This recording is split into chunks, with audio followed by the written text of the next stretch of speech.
ரொம்ப பெருசா இருக்கு. மிரர்க்குள்ள இது போகவே போகாதுப்பா. சரி பரவாயில்ல விடு. ஒரு பெரிய ரோபோட்டை உருவாக்கணும்னு ஆசைப்பட்டது என்னோட தப்புதான். இந்த ஐடியாவே வேண்டாம். கவலைப்படாத, இதுக்கு என்கிட்ட ஒரு நல்ல வழி இருக்கு. இதுதான் ரிவர்ஸ் பாயிண்ட் ஆயில். நமக்கு இப்ப மிரர் தேவையே இல்ல. இதை ஏதாவது பொருள் மேல போட்டோம்னா அது மிரர் மாதிரி ரிஃப்ளெக்ட் ஆகி ஈஸியா மிரர் வேர்ல்டுக்கு போக முடியும்.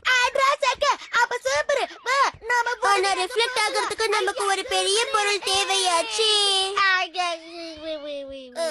ஐடியா! Indoor fishing whole.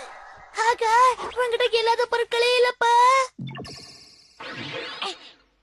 இந்த இன்டோர் ஃபிஷிங் ஹோல்ல ஆயில போடலாம்.